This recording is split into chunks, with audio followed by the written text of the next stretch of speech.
দান করলে 9টি আযাব দূর হয়। নাম্বার 1, দান করলে অভাব এবং দারিদ্রতা দূর হয়। সেজন্য বেশি বেশি দান করবেন। আপনার টাকা নেই, যা আছে সেখান থেকে কিছু দান করে দেন।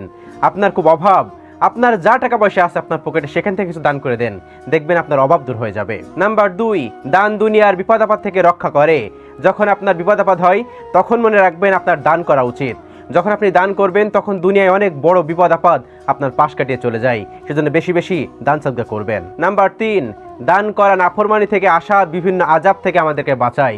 আমরা বিভিন্ন সময়ে না জেনে না বুঝে নাফরমানি করে ফেলি এবং সেখান থেকে গুনাহগার হয়ে যাই, কিন্তু এই দানের মাধ্যমে আমরা সেগুলো থেকে মুক্তি পেতে পারি। নাম্বার 4, দান কবরের আযাবকে হালকা করে।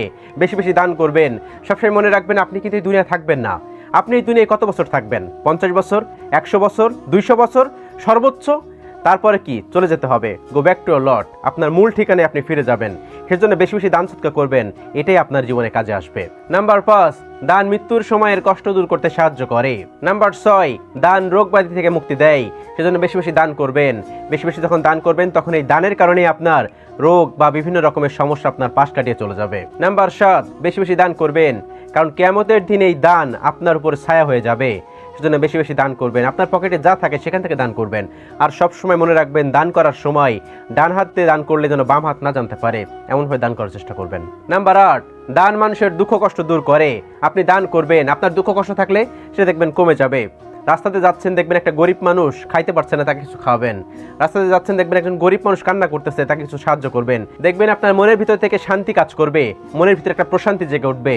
সেজন্য সব সময় গরিবের বেশি বেশি দান সদকা করবেন, এটা আপনার জন্য অনেক বেশি উপকারী। নাম্বার 9, দান দোয়া কবুলের অন্যতম মাধ্যম। যখন আপনি দান করবেন তখন আপনি মনে মনে বলবেন, হে আল্লাহ, আমার এই জিনিসটা সহজ করে দাও, আমার এই সমস্যা থেকে আমাকে উদ্ধার করো। বিভিন্ন রকম সমস্যার ভিতরে আমরা জর্জরিত থাকি। দান করবেন। দান করার সময় যে দোয়াটা করবেন আপনি, এটা কিন্তু দোয়া কবুল হয়। সবসময় মনে রাখবেন যখন আপনি দান করবেন তখন আল্লাহর কাছে দোয়া করতে ভুলবেন না।